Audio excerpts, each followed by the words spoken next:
দর্শক, স্বাগত আজ দুপুরে। আপনাদের সঙ্গে আছি আমি নুজহাত সাওম। সবাইকে শুভেচ্ছা জানিয়ে শুরু করছি আজ দুপুরের আজকের আয়োজন। আজ থাকছে সংস্কৃতি, এনটিভি অনুষ্ঠান সূচি ও দুপুরের অতিথি। প্রথমেই থাকছে সংস্কৃতি।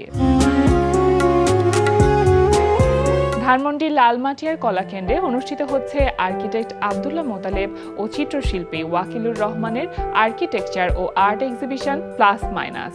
প্রতিদিন বেলা 4টা থেকে রাত 8টা এই সময়ে প্রদর্শনী চলবে 29 জুন পর্যন্ত। এবার এনটিভি অনুষ্ঠান সূচি। এবার জানিয়ে দিচ্ছি এনটিভির আজ রাতের বিশেষ বিশেষ অনুষ্ঠানগুলির সময়সূচি। সন্ধ্যা 6:35 সরাসরি সম্প্রচার হবে সমসাময়িক বিষয় নিয়ে অনুষ্ঠান সংলাপ প্রতিদিন।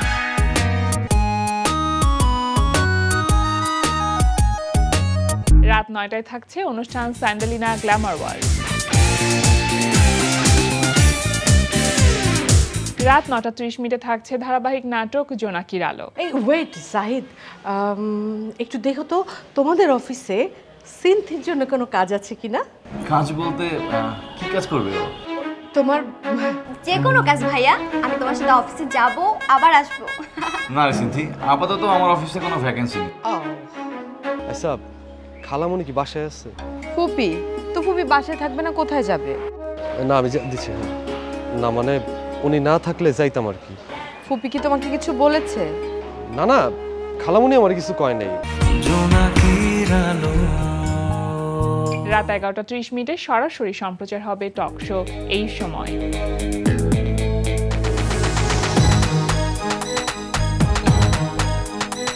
এই ছিল এনটিভির আজ রাতের বিশেষ বিশেষ অনুষ্ঠানগুলির সময়সূচি। এবার দুপুরের অতিথি। প্রিয় দর্শক, আমাদের আজ দুপুরের অতিথি সঙ্গীত শিল্পী সোহেল মেহেদী। শুভ দুপুর ভাইয়া। শুভ দুপুর। কেমন আছেন? আলহামদুলিল্লাহ। অনেকদিন পর আপনাকে পেলাম, খুবই ভালো লাগছে। না, তোমাকে পেয়ে আমারও ভালো লাগছে। আচ্ছা, এই সময়টা কেমন যাচ্ছে? সবকিছু মিলিয়ে গান তো আছেই, পাশাপাশি আপনার তো একটা রেস্টুরেন্টও আছে, সুতরাং সেখানেও সময় দিতে হয়। কেমন যাচ্ছে? একটু মোটামুটি টাইট শিডিউলে যাচ্ছে, কারণ ওদিকে নতুন ব্যবসা, সময় দিতে হচ্ছে, প্লাস আমি তো মঞ্চের মানুষ, আমার প্রচুর স্টেজ প্রোগ্রাম থাকে, ফাঁকে ফাঁকে টিভি প্রোগ্রামগুলিও করি। তো আগে তো বিটিভি শিল্পকলা ডাকতো না, এখন ডাকছে।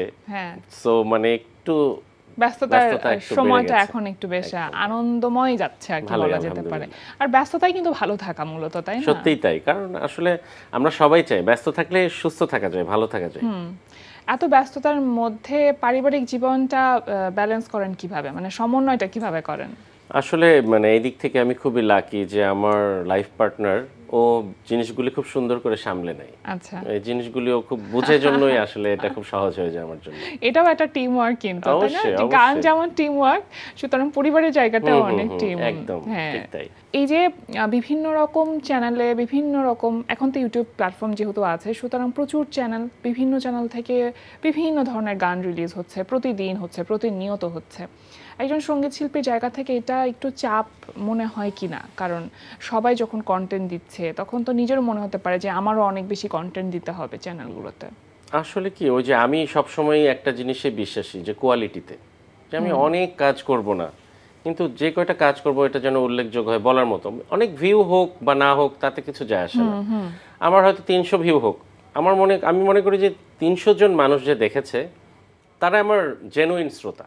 কারণ আমার একটা গান কোটি কোটি ভিউ, কিন্তু মানুষ আমাকে পেছন থেকে অকথ্য গালাগালি করছে যে কি ভাষার গান, কি ধরনের। কারণ এখন তো মানুষ শুধু ভিউয়ের জন্য ছুটছে, কন্টেন্ট ভিউ, কিন্তু এর মধ্যে কি আছে সেটা আমাকে, আমার ব্যক্তিত্ব আমার সাথে যায় কিনা, সেটা আমাকে কতটুকু পজিটিভলি মানুষ নিচ্ছে। এখন যদি আমার একটা গানের পেছনে শুধু নেগেটিভ কমেন্টই আসতে থাকে, ওটা আমি কখনোই চাইবো না, এবং আমি ওরকম কন্টেন্ট বানাইতেও চাই না। আমার ওরকম কন্টেন্ট দরকার নেগেটিভ মার্কেটিং এর সময় একেবারে না। মানে মানুষ চাই যে একটু নিজেকে এক্সপোজ করতে, মানুষের সামনে নিজেকে মেলে ধরতে, সেটা যেভাবেই হোক।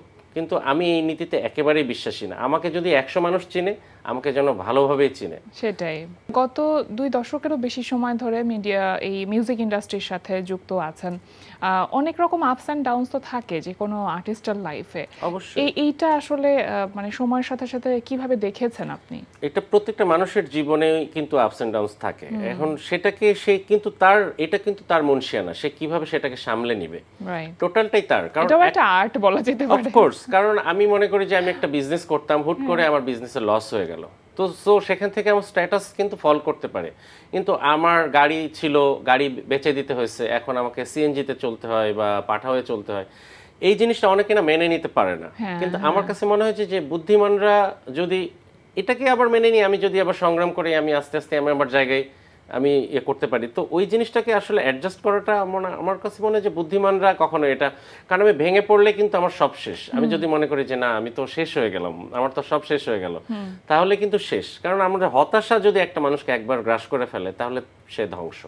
সো কখনোই হতাশ হওয়া যাবে না, জীবনে সাহসিকতার সাথে দৃঢ় মনোবল নিয়ে এগিয়ে যেতে হবে, এই নীতিতে আমি বিশ্বাসী।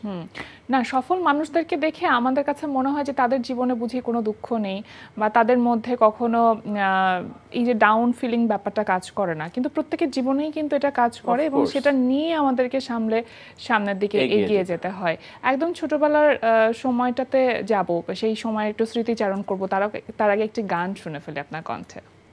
আমার যে গানটা দিয়ে আমাকে মানুষ চিনে সেই গানটাই গাই সবসময়। আসলে একটু অন্যরকম গান গাওয়া হয়। এই গানটির কথা এবং সুর অভি আকাশ, কম্পোজিশন আবিদ রানী।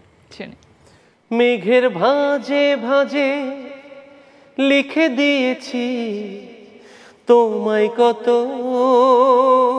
ভালোবাসি, ওই হিমেল হাওয়ায় ভাসিয়ে দিয়েছি তোমার মুখের সেই মিষ্টি হাসি। ভুলিব কেমনে গো আমি আমার প্রতিটি নিঃশ্বাসে তুমি, ভুলিব কেমনে গো আমি আমার প্রতিটি নিঃশ্বাসে তুমি। বাহ, সুন্দর।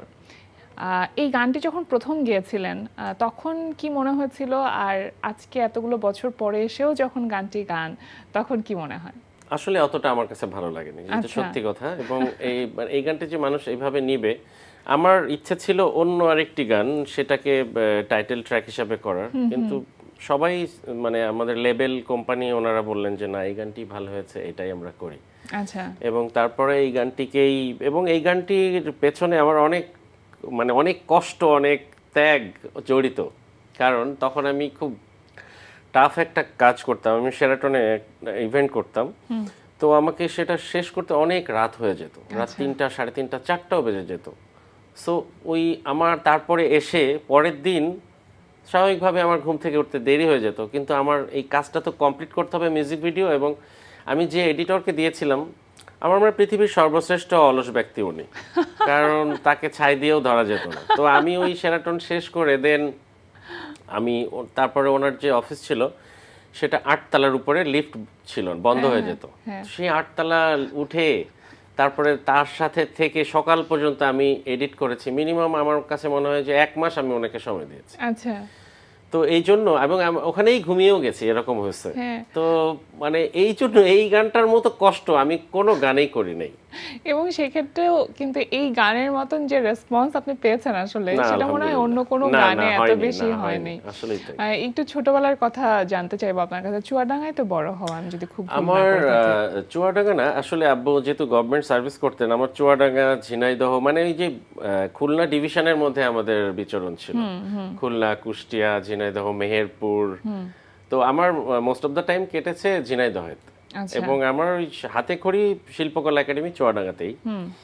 তো তারপর ঝিনাইদহ বা চুয়াডাঙ্গার সেই সময় সাংস্কৃতিক পরিবেশটা কেমন ছিল আপনি যখন ছোট ছিলেন? একটা সময় কিন্তু মানে এখন কেমন আমি জানি না, ওই সময়টা কিন্তু একটা চর্চার একটা ব্যাপার ছিল। মানে সকালবেলা না বাসা থেকে বের হইলে হারমোনিয়ামের আওয়াজ পাওয়া যেত, যে চর্চা করছে, বাচ্চারা রেয়াজ করছে, এটা শেখার সেই জিনিসগুলো এখন খুবই মানে মিস Missing. করি, একদমই তাই। তো আমার ওই যে আসলে মানে ছোটবেলা থেকে গানের স্কুলের কম্পিটিশন, তারপরে ফার্স্ট সেকেন্ড থার্ড হওয়া, দেন টিচাররা আম্মুকে বলে আপনার ছেলের তো গলা ভালো, ওকে গান শেখান।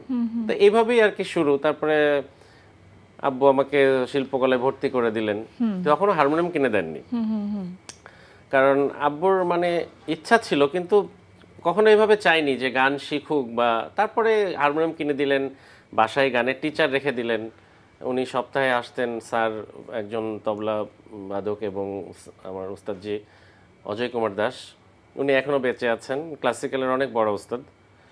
উনি আবার মানবেন্দ্র মুখোপাধ্যায়ের ছাত্র ছিলেন। আচ্ছা, তো স্যার আসতেন, তো খুব একটা উৎসবমুখর পরিবেশ ছিল আমাদের বাসায়। মানে আমার বাবার ইচ্ছা ছিল যে আমি পেশাগত জীবন অন্য হোক আমার, মানে গানটাকে শখে যেহেতু শিখিয়েছেন, মানে জীবিকা নির্বাহের যে জায়গাটা সেটা যেন সেটা আলাদা অন্য থাকে, হোক। উনি গানটা চেয়েছিলেন- শখের জায়গাতে থাকুক। একদম তাই। উনি চেয়েছিলেন যে আমি যেহেতু চাকরিজীবী, আমার ছেলেটাও। সেই সময় যেহেতু আপনি গান শিখেছেন, ওই সময় কি স্টেজ শো গুলো করা হতো? ওই সময় আমি ছোটবেলা থেকেই মঞ্চে, মানে আমি একদম, আমার একটা ছবি আছে, হাফ প্যান্ট পরা, আমি দাঁড়াইতে পারি না, মানে টেবিলের উপর থেকে দেখা গেলে আমার শুধু চুলটা দেখা যায়। তো আমাকে ওই টেবিলের উপরে দাঁড় করে দিয়েছিলেন, তো তখন আমি গেয়েছিলাম, আমার ওই রেকর্ডও আছে, কে জানি রেকর্ড করছিল, এটা টেপ রেকর্ডার দিয়ে, ভেঙেছে পিঞ্জর মেলেছে ডানা, এটা আমি গাইছি। এটা অনেকদিন ছিল, এখন আর কোথায় যে আর পাই না, এটা কত স্মৃতি না, অসংখ্য স্মৃতি, এবং প্রতিটা স্টেজ শোরই মনে হয় একটা আলাদা আলাদা করে মেমোরিজ থাকে। এই যে স্টেজ শোতে পারফর্ম করা, তাকে তো আমরা আসলে পারফর্মার হিসেবে দেখি, আর শুধু গান গাওয়া সেটা তো একজন আর্টিস্ট। পারফর্মার এবং আর্টিস্ট এই দুটোর মধ্যে আসলে বিস্তর পার্থক্য অনেক আছে। অনেক অনেক অনেক অনেক। এই পারফর্মার হয়ে ওঠাটা আসলে কিভাবে, মানে রপ্ত করলেন আমার কিভাবে? আসলে আমি নিজেও জানি না কিভাবে, কারণ আমার কাছে মনে হয় যে আমি প্রচুর মঞ্চে দাঁড়িয়েছি, এই জন্য আমি নিজেকে পারফর্মারই মনে করি, কারণ আসলে আর্টিস্ট তো অনেক বড় ব্যাপার, ওটা হওয়ার যোগ্যতা আমার নাই। আচ্ছা, সেই সময়টা তো ব্যান্ড দলের একটা প্রভাব ছিল। ব্যান্ডেরও ইয়ে ছিল, আমার ব্যান্ড দলও করেছিলাম। আচ্ছা, তো সেই ব্যান্ড আসলে ওইটা ওইভাবে হয়নি, কারণ সবার প্রাতিষ্ঠানিক শিক্ষা ওইভাবে নাই। তো দেখা যাচ্ছে যে ড্রামার খুব ভালো, গিটারে একদম দুর্বল। আচ্ছা, তো দেখা যাচ্ছে যে ওই গিটার বেস গানগুলি আর করা হচ্ছে না, তো কিবোর্ড বেস গানগুলি হচ্ছে। তো আর আমি যেহেতু একটু সোলো টাইপের আমার মানে আমার নেশাটা ছিল, কারণ ব্যান্ডের চেয়ে আমার সোলো গানগুলি বেশি আমাকে টানতো, কারণ আমি যেহেতু ঘরানাটা ক্লাসিক্যাল, সো আমার ওই গানগুলি আমাকে টানতো বেশি। সেই কারণেই মানে আমার ব্যান্ডের চেয়ে সোলো গানের প্রতি আকর্ষণ ছিল, আমাকে টানতো মান্না দে, সতীনাথ, মানে এই কারণে আমি আস্তে আস্তে আমার ট্র্যাকটা আমি চেঞ্জ করে। কখনো কাউকে কপি করবার, মানে কারোর গায়কী কপি করবার চেষ্টা করেছেন? আমি যদি কাউকে কপি করতে চাই তাহলে কিন্তু আমি তার মতো হয়ে গেলাম, আমার কিন্তু আইডেন্টিটি, আমার সত্তা থাকছে না। এই জিনিসটা যদি আমাকে কেউ ধরিয়ে দিত, তো আমি সব সময় চাইতাম কি যে আমি অ্যান্ড্রুদার গান গাইছি, অ্যান্ড্রুদার মতো করেই গাইতে হবে, কুমার শানুর গান গাইছি, কুমার শানুর মতো করে গাইতে হবে। কভার সংটা যে নিজের মতন করেও গাওয়া যায়, সেটা হয়তো ওই আইডিয়াটা পরে এসেছে। একেবারেই তাই, কারণ আমার ভয়েস টোন আমার মতো, দাদার টোন ওনার মতো। তো আমি যদি ওনাকে ফলো করতে চাই কখনোই সেটা হবে না। যার যার স্বকীয়তা তার মতো, তাই না? আরো একটি গান শুনি আপনার কণ্ঠে। এই গানটিও অভি আকাশের, এই গানটির চমৎকার একটা মিউজিক ভিডিও আছে, ধ্রুব মিউজিক স্টেশন থেকে রিলিজ হয়েছিল। শুনি। ও ও ও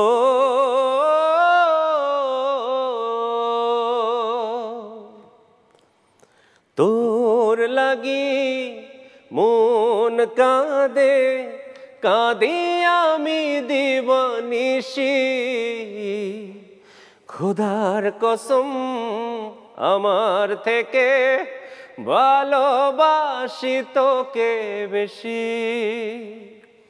কি মায়ায় বাঁধলি রে বল, তুই ছাড়াই দেহ চল, নিঃশ্বাসে তোর বাঁচি, তোর লাগি মন কাঁদে কাঁদে আমি দিবানিশি,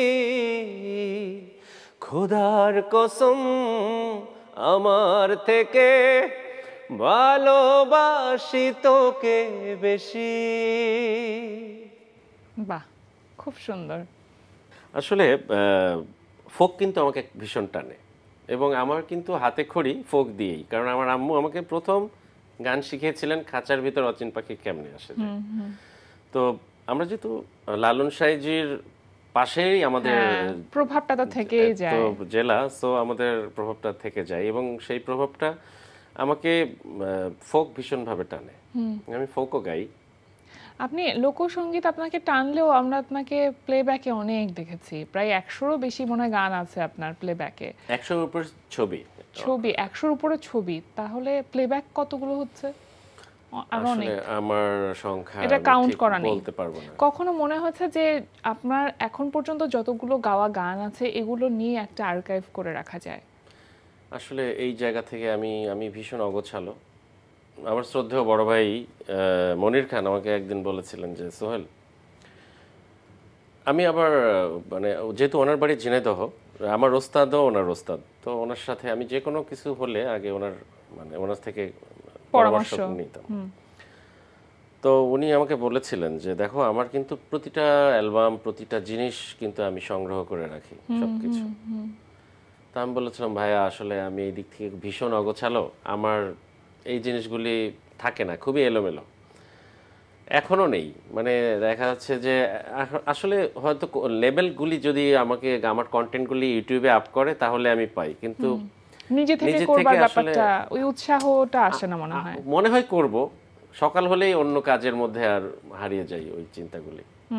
কিন্তু আমার মনে হয় করা উচিত, কারণ একটা সময় পরে গিয়ে হয়তো আফসোস লাগতে পারে। খুবই, একদম এখনো লাগে, কারণ অনেক গান আছে যেগুলি করছি, মিক্স অ্যালবামে গাইছি, ফিল্মে অনেক গান, কিন্তু সেটা যাই হোক, কপি গান হোক যাই হোক, কিন্তু গান তো গানই। আফসোসের জায়গা হচ্ছে এইটা যে একটা সময় ছিল যে ফিল্মের একটা কপি বা একটা খারাপ সময় গেছে, সেই সময় আমি বেশ কিছু গান করেছি, কিন্তু আসলে উল্লেখযোগ্য বলার মতো কোনো কাজ নেই। আচ্ছা, মানে আছে না যে একটা জিনিস আমি বলবো নিজের জন্য একটা স্ট্যান্ডার্ড সেট করা, ওই স্ট্যান্ডার্ড কিছু না, কারণ কপি একটা গান করে ওটা বলার মতো কিছু না। আমি একটা 3টা গান গাইলাম একটা ছবিতে, কিন্তু আসলে এটা কি, একটা আমাকে অ্যালবাম দিয়ে দিল যে এই গানগুলি এই গানগুলি হবে, তুমি আরে এটা তো আসলে এটার মধ্যে মুনশিয়ানা কিছু নাই, ক্রিয়েটিভিটি দেখানোর মতো বা বলার মতো কিছু নাই। মানে সব মিলিয়ে থাকে না যে অনেক স্বপ্ন নিয়ে কেউ একজন মানুষ শিল্পী হতে আসে, এখন এসে কি মনে হয় সেই স্বপ্নের জায়গাগুলো কতখানি পূরণ হয়েছে আর কতখানি বাকি আছে? আসলে স্বপ্নের তো শেষ নেই, আর এই চাওয়ারও কোনো শেষ নেই। জীবন যেভাবে যেখানে এনেছে তাতেই আমি শুকরিয়া। শিল্পীরা নাকি অনেক বেশি অভিমানী হয়, আপনার ক্ষেত্রে ব্যাপারটা এমন কিনা? সত্যিই তাই, তা না হলে তো আসলে শিল্প চর্চা বা এই ক্রিয়েটিভিটি কিছু হবে না। মানে আবেগ অনুভূতি তো থাকতেই হবে, না হলে যে যত বেশি সেনসিটিভ হবে আমার মনে হয় শিল্প সত্তা বোধটা সে তত বেশি লালন করতে পারে। একদম তাই। আমার কাছে যে আমি নিজেও খুব সেনসিটিভ, মানে আমি যেটা খুব জেনুইন আমি সেটার সাথেই থাকি, এবং আমি আপনাকে সম্মান দিব, অবশ্যই আপনি আমাকে সম্মান দিবেন। হ্যাঁ, প্রতিটি মানুষের যে শিল্প সত্তা, তারা শুধুমাত্র একটি জিনিসই চায়, সেটা হচ্ছে শ্রোতা দর্শকদের ভালোবাসা। সেই ভালোবাসা আপনি মেখে থাকুন, তেমনটাই প্রত্যাশা করি। একেবারে শেষ পর্যায়ে চলে এসেছে, আরো একটি গান শুনবো আপনার কাছে। আমি যে গানটি গাইবো, এই গানটি গত কয়েকদিন আগে বাবা দিবস গেছে, তো যে একটা ক্লাবে সাধারণত কিন্তু মা দিবস নিয়ে অনেক প্রোগ্রাম হয়, অনেক কিছু হয়, তো ওনারা আয়োজন করেছিলেন বাবা দিবস উপলক্ষে একটা প্রোগ্রাম করার জন্য, কিন্তু আমরা কিন্তু বাবা দিবসের জন্য গানই খুঁজে পাচ্ছিলাম না, যে বাবা নিয়ে গানের সংখ্যা ভীষণ কম। তো আমি আসলে চিন্তা করছি বাবা নিয়ে একটি গান করব। তা আমার মা নিয়ে একটি গান আছে, আমি সেই গানটি গাইছি এখন, এবং গানটির কথা এবং সুর এম আর সাইফুল। ছেলে এখন বিজনেসম্যান, অনেক দামি লোক, বউ পেয়েছে বড় ঘরের, তারি দিকে চোখ, 10 মাস 10 দিন যে মা রেখেছে জঠরে, সে মায়ের জায়গা হয় না ছেলেরই সংসারে। 10 মাস 10 দিন যে মা রেখেছে জঠরে, সে মায়ের জায়গা হয় না ছেলেরই সংসারে। অশ্রু দিয়ে লিখলো মাথায় করুন এই কাহিনী, বউ এখন রাজরানী আর মা হলো চাকরানী, বউ এখন রাজরানী আর মা হলো চাকরানী। বউয়ে মাকে বুড়ি ডাকে, লয় না ছেলে খবর, ঘর ঝাড়ু আর বাসন মেজে কাটে যে তার প্রহর। এত জ্বালা সয় না মায়ের, এত জ্বালা সয় না মায়ের, ঝরছে চোখের পানি, বউ এখন রাজরানী আর মা হলো চাকরানী, বউ এখন রাজরানী আর মা হলো চাকরানী, বউ এখন রাজরানী আর মা হলো চাকরানী।